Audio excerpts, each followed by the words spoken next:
우리는 끊임없이 조건을 계산하는 시대에 살고 있습니다. 태어나는 순간부터 주어지는 배경, 학벌, 직장, 그리고 노후를 보장하는 자산의 규모까지 세상은 언제나 우리에게 자격 조건을 요구합니다. 그런데 비극은 이 세상의 논리가 거룩한 교회 안으로까지 침투해 온 것입니다. 우리는 주님의 일을 감당할 때조차 은연중에 나의 조건을 먼저 계산하고는 합니다. 신앙의 배경, 그리고 경제적인 상황, 과거의 삶의 부끄러운 상처와 아픔 등 환경적으로 눌리는 여러 가지로 인해서 낙심하거나 침체합니다. 즉 은혜를 말하지만 정작 우리의 무의식은 철저히 인과율과 조건 법칙에 매여 있습니다. 오늘 본문은 바로 그 조건에 갇혀서 스스로 한계를 긋고 주저앉은 영혼을 향해서 거룩한 도전을 던지는 한 인물을 소개합니다. 가나안 정복 전쟁의 위대한 노장, 85세의 나이에도 이 산지를 내게 주소서라고 외쳤던 갈렙입니다. 우리는 흔히 갈렙을 바라볼 때 그가 처음부터 대단한 배경과 스펙을 타고난 정통 유대 명문가의 자손일 거라 생각합니다. 이스라엘의 중심인 유대 지파의 지도자였으니 당연히 주류 중에 주류였을 거라고 생각하죠.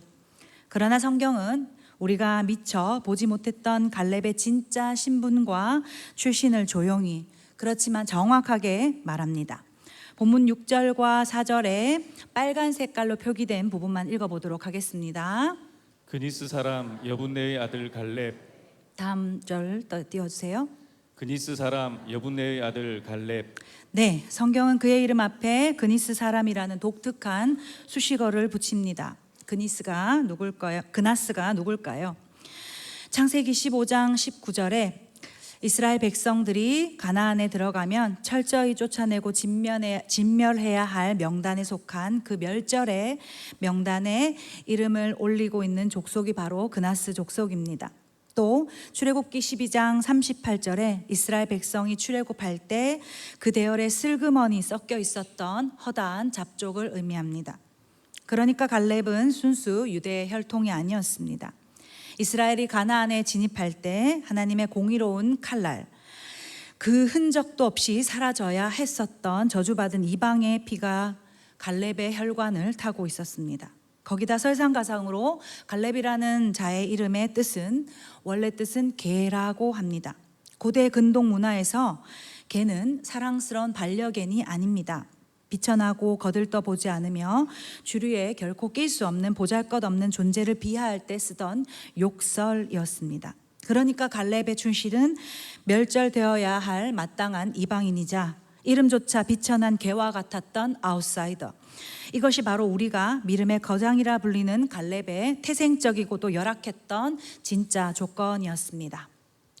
그러나 하나님께서는 이 비천한 인생의 조건을 지우시고 구속사의 가장 찬란한 중심 가운데로 그를 이끄셨습니다.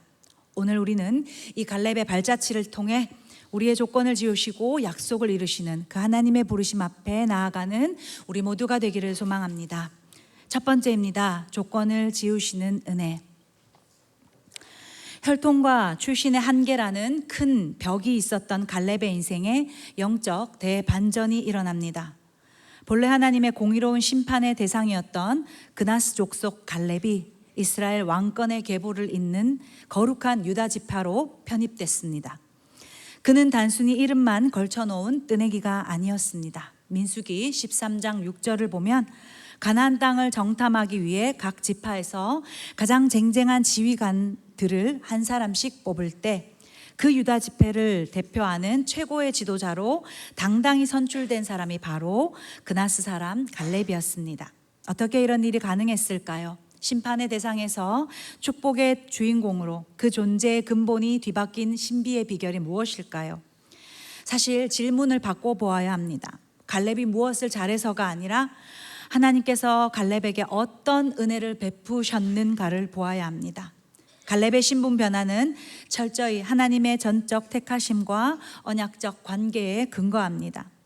구약의 이스라엘 안에서 이방인이 주류 지파의 지도자가 될 수 있었던 길은 오직 하나, 하나님 언약의 법 안으로 완전히 들어오는 길 외에는 없었습니다.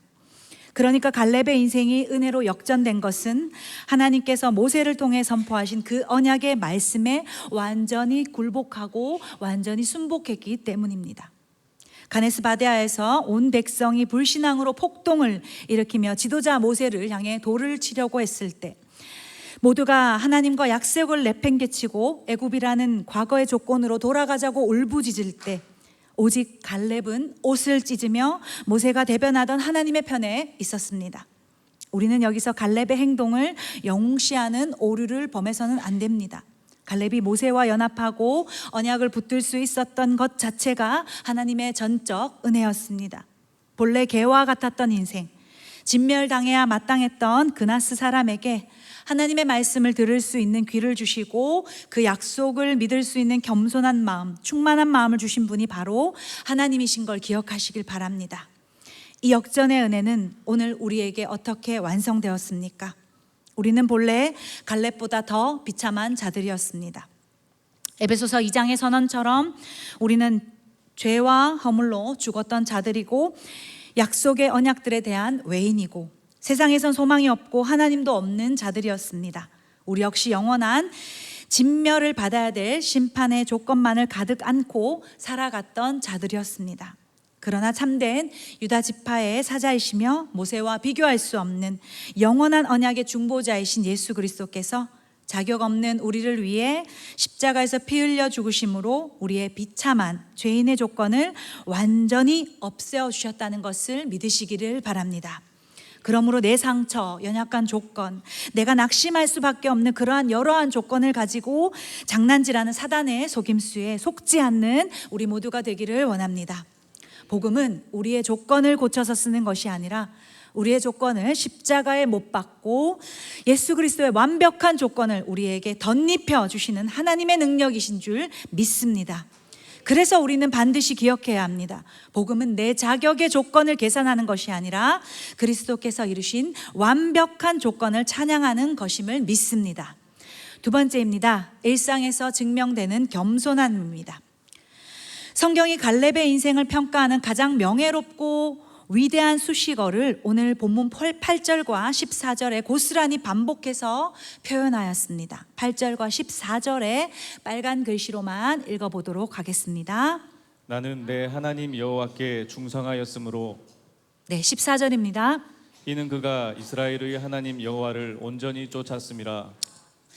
여기서 온전히 쫓았다라는 말은요, 마음을 가득 채워서 틈을 보이지 않고 끝까지 따랐다라는 것입니다. 그러니까 다른 불신앙의 생각들과 세속적인 생각들이 비집고 들어올 틈이 없도록 오직 하나님으로 그의 영혼을 가득 채웠다는 것입니다. 우리는 갈렙이 가네아스 바데아에서 행했던 그 뜨거운 신앙의 선포를 너무 잘 알고 있습니다. 그는 가나안 땅을 향해서 그들은 우리의 먹이다, 여호와는 우리와 함께 하신다 라고 했습니다. 그런데 갈렙의 이 위대한 선포는 그 화려한 무대 위에서의 딱 한 번의 고백이 아닙니다. 이 위대한 고백이 선포된 이후에 가나안 땅에 들어오기까지는 무려 45년이란 시간이 걸렸습니다. 그 긴 세월의 가나안에서 그 긴 세월에 기나긴 연단의 세월이 흘렀다는 걸 우리가 알고 있어야 됩니다. 원망과 불평으로 가득 찬 광야의 거친 길을 걷는 동안에 함께 정탐했던 10명의 동료, 즉 자신과 동시대에 살았던 1세대의 사람들이 매일같이 광야의 바람 속에서 모래바람 가운데 묻히는 장례식을 45년 동안 갈렙은 보았습니다. 만약 갈렙이 일시적인 감정이랑 영웅주의로 고백했던 거라면 그 지루하고 고통스러운 시간 속에서 분명히 낙심하고 변절했을 것입니다. 어쩌면 주변 사람들에게도 광야를 도는 동안에 얼마나 많은 부정적인 영향을 끼치며 하나님께 항변했을 수도 있다는 것입니다. 그러나 갈렙은 끝까지 하나님께 충성했습니다. 그의 이 같은 겸손함, 화려한 종교적 집회와 앞선 자리에서 반짝이는 신앙이 아니라 그의 겸손함은 메마르고 지루한 광야라는 매일의 일상 속에서 묵묵히 증명된 것입니다. 하나님의 뜻이 당장 눈앞에 이루어지지 않을 현실 속에서도 그는 매일 아침 내리는 만나를 끝없이 먹으며 하나님의 신실하심을 묵상했고 구름 기둥과 불 기둥의 발걸음에 자신의 걸음을 멈춰갔습니다. 뿐만 아니라 가나안 땅에 들어온 이후에도 갈렙은 철저히 자기를 부인합니다. 그의 평생의 동력자였던 여호수아가 모세의 공식 후임자가 되었습니다. 이스라엘 최고 권력자가 여호수아가 되었을 때도 그는 시기하거나 질투하지 않았습니다. 나이로 보나 경력으로 보나 지분으로 보나 자신이 어른이고 최고의 권리를 주장할 수 있었지만 하나님의 주권 앞에 갈렙은 철저히 여호수아의 영적 리더십을 존중한 겸손한 자였습니다. 자기 소리를 내지 않았습니다. 왜일까요? 그는 사람을 따르는 자가 아니라 여호와를 온전히 쫓는 자였기 때문입니다. 그렇다면 오늘 우리의 모습에 어떻게 적용해 볼까요? 우리는 주일 예배 현장 사역의 자리, 세우신 자리, 앞장선 자리, 뜨거운 기도의 자리에서는 대단한 믿음의 사람이 될 수 있습니다. 당장이라도 세상을 뒤집어 엎을 수 있을 것만큼 야심찬 마음이 가득 충만할 수 있습니다. 그러나 월요일부터 시작되는 일상에서 여러 세상의 소리에 우리의 마음이 녹아내리고 관계 갈등 앞에서 예배 때 은혜를 엎질러 버리는 것이 바로 우리 일상의 자화상이 될 수 있다는 것입니다. 그런데 사실 이 4-5일의 일상에서 보이는 모습만 우리의 모습의 다는 아닙니다. 주님의 몸된 교회 안에서 신앙생활 할 때도 마찬가지입니다. 내 뜻대로 교회가 움직이지 않거나 내 방식으로 사역을 하면서 내가 기대했던 것만큼 인정받지 못할 때 우리는 쉽게 리더십을 평가하고 리더십을 원망하고 뒷담하고 공동체보다 자기 입지와 이익을 먼저 생각할 수 있는 것이 인간의 본성이라는 것입니다. 공동체 질서와 권위 아래 순복하지 않는 모습이 정말 많을 수 있다는 것입니다. 그러나 갈렙은 자신의 이름 그 뜻대로 하나님 앞에서 철저히 주인의 상에서 떨어지는 부스러기 은혜를 구하는 개의 심정으로 낮은 자리에서 묵묵히 공동체를 바쳤습니다. 진중히 주님이 세우신 종과 함께 온전한 마음을 맞추고 존중하고 세워주었습니다. 그렇기에 주일의 은혜를 평일의 순종으로, 평일의 겸손으로 바꾸어내는 성도, 교회의 비전과 방향에 오롯이 함께하는 그 한 사람을 통해 하나님은 일하시는 줄 믿습니다. 가장 위대한 믿음은 화려한 무대 위의 모습이 아니라 지루한 광야의 일상을 살아내는, 그리고 그 광야를 마침내 갈 때, 겸손히 갈 때 세월의 열매로 반드시 증명될 줄 믿습니다. 마지막입니다. 사명의 산지를 향해 전진해야 합니다. 우리는 안락한 현실에 머무르는 것이 아니라 우리 교회에 주신 영적인 산지를 향해 전진해야 됩니다. 오늘 10절에서는요, 갈렙이 자기 자신의 나이를 고백합니다. 뭐라고 고백하죠? 10절에요, 오늘 내가 85세라고 했습니다. 85세의 갈렙의 나이는 이미 현역에서 은퇴해서 조용히 대접받고 쉬어야 할 나이입니다. 더욱이 그는 이스라엘이라는 나라를 함께 세워간 개척 공신이자 최고의 원로였습니다. 가나안 땅의 가장 평탄하고 살기 좋은 평야지대를 아무런 수고 없이도 차지할 기득권이 있을 수 있었던 사람이었다는 것입니다. 그러나 85세의 갈렙은 12절에서 마치 우리의 심장을 울리는 위대한 선포를 이렇게 했습니다. 빨간색 말씀 읽을까요? 그날에 여호와께서 말씀하신 이 산지를 지금 내게 주소서. 네, 갈렙이 구한 이 산지, 당시 헤브론 산지라고 하는데요, 이 산지는요 결코 편안한 정착지가 아니었습니다. 험준한 산악 지형뿐만 아니라 거대한 아낙 자손들이 철통같이 버티고 있는 가장 위험하고 두터운 전쟁터였습니다. 그런데 왜 갈렙이 이러한 고생스러운 산지를 달라고 청했을까요? 왜냐하면 누군가는 반드시 눈물의 대가를 지불하고 정복해야만 하는 사명지였기 때문입니다. 무엇보다 목숨 걸고 이 험한 산지를 정복해야만 그 후에 다음 세대들이 그 땅을 평안히 영적 기업으로 누릴 수 있기 때문이었습니다. 그것을 갈렙은 정확히 알고 있었습니다. 그렇다면 오늘 우리 대흥교회가 믿음으로 밟고 깨트려야 할, 정복해야 될 헤브론 산지는 어디일까요? 저는 오늘 본문 말씀을 읽는 가운데, 계속해서 읽는 가운데 세 가지를 발견했습니다. 최근 더 담임 목사님 네 분과 함께 사역 훈련을 하면서 더 분명해졌습니다. 작은 첫 번째로는요, 담임 목사님의 목회 철학이자 우리 교회의 영적 심장인 예수 제자의 비전으로 우리가 전진해야 한다는 것입니다. 예수님의 제자로 산다는 것은요, 넓고 평탄한 평지를 걸어라는 것이 아닙니다. 내 자아를 철저히 부인하고 십자가를 지고 험한 산지를 홀로 좁은 길로 올라가라는 것입니다. 담임 목사님과 온 교회가 한 마음이 되어서 예수 제자애란 이 사명에 우리의 중심을 다시 모으고 매일의 일터와 목장 가정에서 그 제자의 도를 끝까지 살아내도록 같은 마음으로 전진하기를 소망합니다. 그것이 우리 대흥교회가 정복해야 할 첫 번째 헤브론인 줄 믿습니다. 또 작은 두 번째로는요, 하나됨의 동력과 연합의 산지입니다.